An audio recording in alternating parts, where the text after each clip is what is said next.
유리한 요소를 가지고 분리해줘요. 그러면 뭔가 여기 있잖아요. 요 틀에서 뭔가 중간에 뭐야? 그죠? 가격을 뽑아낼 수 있는 중간에 뭔가의 툴이 하나 필요하고, 능률의 차이를 낼 수 있는 뭔가의 툴이 필요하잖아요. 그래서 탄생된 툴이 뭐예요? 바로 여러분이 배우게 될, 있죠. 바로 여기에 있는 이 변동 원가 계산의 툴, 여기 나온 거예요.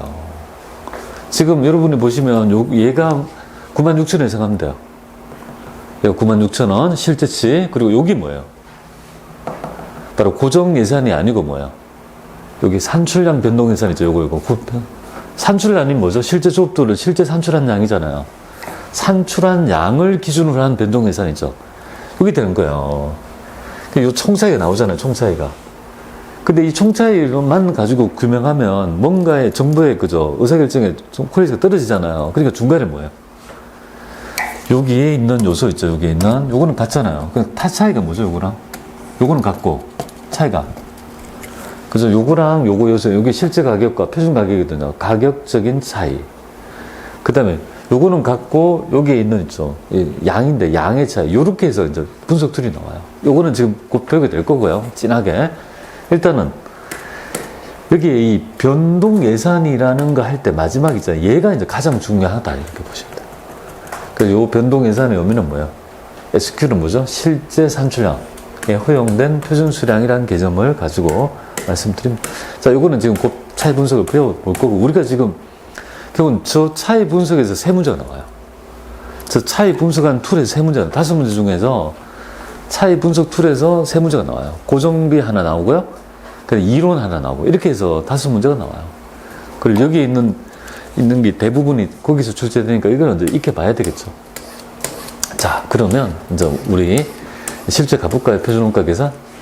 저렇게 개념을 가지고 한번 더 가볼게요. 표준원가 계산은요, 평가 모형이에요. 어떤 평가냐면, 이거 원가 중심점이라 하죠. 그러니까 제조부서의 성과평가 모형이에요. 그래서 네가 세운 이제 예산과 실제 만드는 원가를 비교해서 차이를 분석하는 거예요.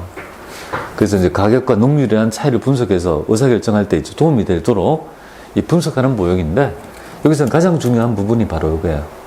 자, 이게 제가 처음에 그저 경영활동은 계획과 통제 연속이고, 여기서 원가 중심점, 생산부서에 있죠. 사후적인 평가 과정.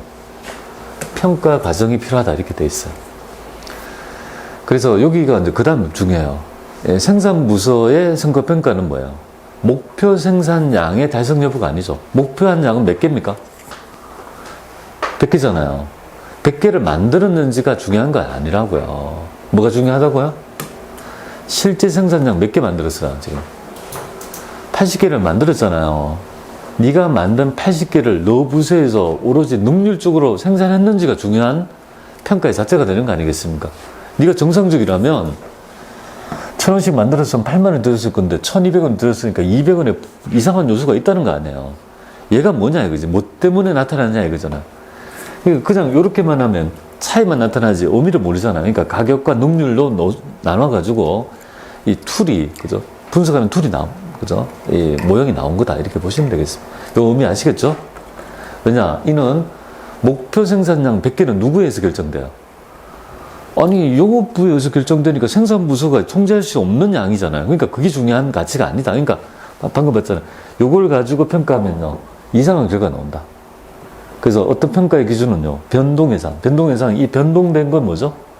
실제 생산량, 실제 조업도를 가지고 한 예산을 기준으로 해야 된다는 점을 말씀드립니다. 자, 그러면 이제 이론 문제 할 때 있죠. 표준원가는 원가 계산 시점이 기초에 하는 거예요. 그래서 100개 만든다면 바로 뭐예요? 표준 원가가 있잖아요. 직접 재료비 얼마다, 직접 노비 얼마다 이렇게 나오잖아요. 그러니까 직접 재료비가 이게 그죠? 뭐 300원, 이거는 200원, 500원 이렇게 딱 정해져 있는 거예요. 그럼 몇 개 얼마죠? 1,000원 딱 정해져 있잖아요. 그럼 100개 만든다면 1,000원 곱하면 뭐야? 10만원 바로 나오잖아요. 요렇게 해서 지금 딱 1월 이 시점에 딱 만들고 그 다음에 기말 시점에 있죠. 결과치랑 비교하는 그런 모형이라고 보시면 되겠습니다. 그러면 여기서 이제 실제 개별원가 계산은 기말에 하고 얘는요, 생산이 완료된 시점에서, 그죠?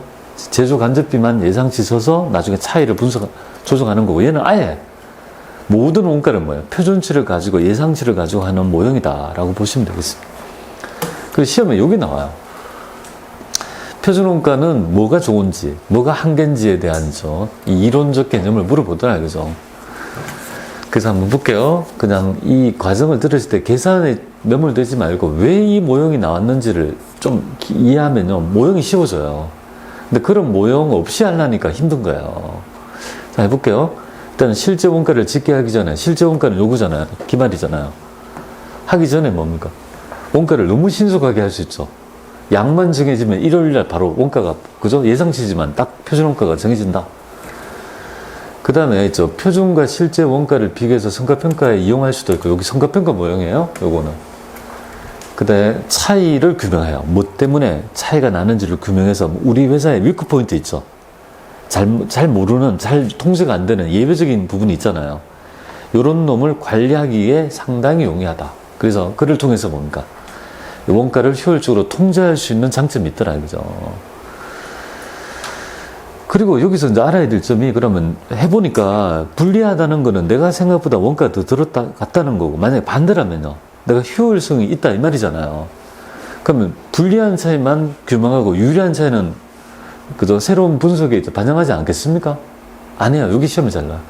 불리한 차이도 그저 관리를 해야 되지만 유리한 차이, 우리 회사에 경쟁력이 있는 것도 뭐예요? 새로운 표준에 반영해서 효율을 가야지만이 있죠. 의미가 있는 개념이라고 보시면 되겠습니다. 되나요? 요거 중요해요. 유리한 차이도 뭡니까? 그죠? 반드시 반영을 해야 된다. 불리한 것만 반영하지 말고, 피드백 하지 말고, 유리한 것도 해야 된다. 이렇게 보시고, 그 다음에 좋은 점이 있죠. 이 시대에 따라 사람도 변하고, 환경도 변하고, 그죠? 변하지 않겠습니까? 환경이 변한 만큼, 변화된 환경에 맞게끔 표준도 변화시켜줘야 되는 거 아닙니까? 그래야지 올바른 평가가 될 거 아니겠습니까? 기업이 이해를 못하는 거예요. 변화된 표준을 따라가지를 못하니까 항상 조직은 불만이 있는 거예요. 성과평가할 때, 그죠? 나는 잘한 것 같은데 평가가 너무 지나치게 있죠. 편향되어 있거나 현실적이지 않다면 평가의 의미가 없잖아요. 그게 어려운 점이에요. 그래서 변화된 표준을 수시로 반영을 해서 업데이트를 해서 빨리빨리 있죠. 피드백 대응시키는 건 좋은데 만약에 안 하면 어떻게 되죠? 만약에 수시로 반영을 안 하게 되면 그야말로 평가의 의미가 없습니다. 그러니까 가장 어려운 게 뭘까요? 객관적인 표준, 현실적인 표준을 정확히 설정해서 그걸 그저 반영한다는 자체가 너무 어려운 과제가 됩니다. 그래서 한때 우리 표준원가 계산이 많이 유행했다가 어렵습니다. 근데 잘 안 씁니다, 요새. 종합원가 계산에 잘 맞는 모형이에요. 표종산. 표준 종합원가 계산이 잘 맞는 모형인데, 그걸 잘 안 써요. 그래서 요걸 잘만 하면 뭐예요? 그러고 인해서 원가 같은 거 있죠. 뭐 때문에 차이를 알아야지 뭐예요. 네가 뭐를 못하는지 알아야 그걸 보완할 거 아닙니까? 그죠? 원가 감소를 유도할 수 있다. 이렇게 보면 돼요. 그러면 표준가 계산은 어떻게 설정하냐면 미리 사전에 정해진 과학적인 객관적인 표준이 있을 거 아닙니까? 그래서 어떻게 구하냐면 표준 가격과 표준 수량, 그죠? 이렇게 이제 곱해가지고 표준 가격을, 금액을, 원가를 딱 구해 놓습니다. 자, 그러면 여기 이론 한 문제 나온다고 했잖아요. 어떻게 나오는지 요걸 통해서 여러분 이렇게 나갑니다. 첫 번째 볼게요. 그냥 뭐 도덕적인 얘기가 많아요, 원래는. 다음 중 표준원가 계산의 도입과 관련된 논의. 다음 중 옳은 것을 골라봐라. 자, 표준원가를 설정할 때는 경영의 실제 활동에서 열심히 노력하면 달성할 수 있는 뭡니까? 현실적인 표준을 설정해야 되죠. 내가 아무리 달성해봤자 열심히 해도 안 되는 표준은 의미가 없는 거 아니겠습니까? 여기 가장 중요하다고 했죠, 그죠? 이런 거라고 생각하면 돼요. 우리가 현실적으로 하루에 공부할 수 있는 시간은 얼마일까요? 현실적으로. 이상적으로. 24시간 됩니다. 잠 안 자고 공부할 수 있죠? 그럼 현실적으로 됩니까? 안 돼요. 그럼 그걸 감안해서 아주 이상적인 거는 얼마일까요? 8시간 빼고. 그 8시간 빼면은 16시간? 그게 현실적으로 이상적인 거지. 현실적인 건 아니잖아요. 그죠? 그럼 기대한다. 그러면 기대하면 밥 3시간 빼고. 그죠? 그러면 16시간 중 13시간 공부할 수 있습니까? 현실적으로 안 돼요. 그건 기대한 거지. 그러면 현실적으로 가능한 조업도는요. 시간은 한 8시간? 밥 먹고, 그죠? 그러니까 8시간 정도를, 그죠? 그죠? 노력하면은 할 수 있는 정도가, 그죠? 가장 중요한 표준이고, 그 이상하게 내가, 그죠? 부담이 되는, 그죠? 그런 것들은 의미가 없다. 이거 맞고요. 자, 현실적 표준을 설정하면 표준 원가 계산을 도입하는 의의가 없습니다. 뭔 말이야? 표준은 최선의 조건에서 달성하는 이상적인 목표에 하여간 동기부여를, 뭔 말이야? 뭐지? 표준은 최선의 조건에서 달성한 이상적인 목표에 최종 원가를 설정해야지. 그러니까 달성하는 이상적인 목표가 뭐예요? 16시간 공부하라면 할 수 있습니까? 그러면 동기부여가 뭐 일어납니까? 포기하죠, 그죠? 말이 안 된다. 동기부여 할 수 있는 말이 안 된다. 그래서 꾸준히 하는 게 되게 중요하고, 그러니까 여기에서 여러분들이 조직에서 보시면은 항상 불만이 뭘까요? 조직. 평가. 여러분 인사고과를 이제 평가할 때 그거를, 그죠? 이게 순응하지 않잖아요. 그 이유가 뭐냐면요. 이 평가의 시스템에 대한 문제가 있어요.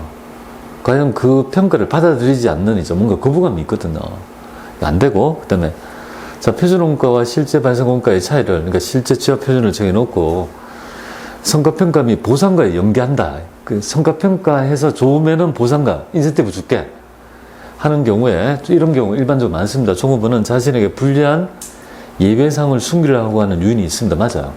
따라서 표준원가 계산 제도의 정부는 예산 수립의 계획에만 사용하고, 예산을 세우는 데는 사용하고, 통제 도구로는 사용하는 것이 바람직하지 않는다. 아닙니다. 이거는 평가 모형이라도 통제하기 위한 거예요. 성과평가는. 여러분이 계획과 통제는 뭐가 되겠습니까? 경영활동의 기본은 계획과 통제 아니겠습니까? 계획하고 통제 이렇게 되는 거잖아요.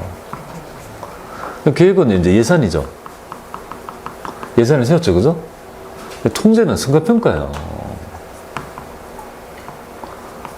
이 성과평가 모형의 가장 대표적인 부분이 뭐예요? 바로 표준원가 계산인데, 통제적으로는 즉 성과평가로 사용하지 않는 게 바람직하고, 그럼 말라고 이 모형을 배워요. 말도 안 되는 얘기죠. 그죠? 그러니까 이게 틀렸으니까 정답은 뭐예요?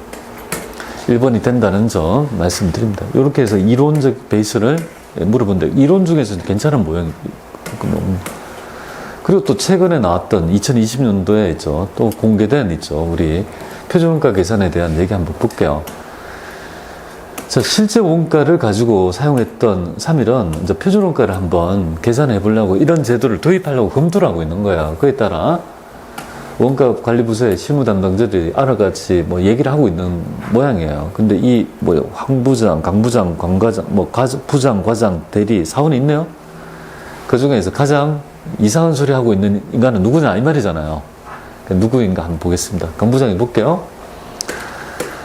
강 부장이면 뭐야? 약간 그래도 직급이 높으니까 그죠? 예, 제대로 얘기를 좀 해야 될 건데, 표준원가를 도입하면 차이 분석을 실시해요. 곧 하게 될 겁니다.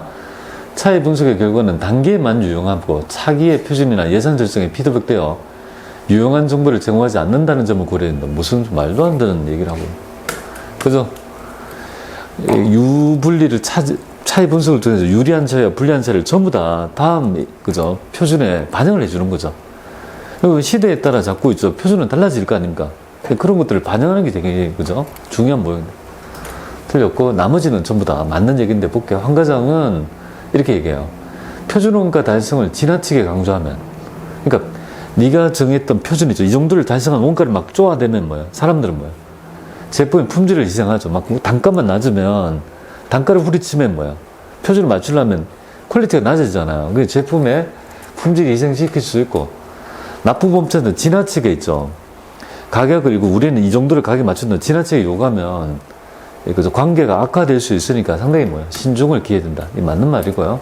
정대리는 이 표준원가 계산은 기업의 외부 환경의 변화에 따라 수시로 수정이 필요하기 때문에 사후 관리를 하지 않는다면요.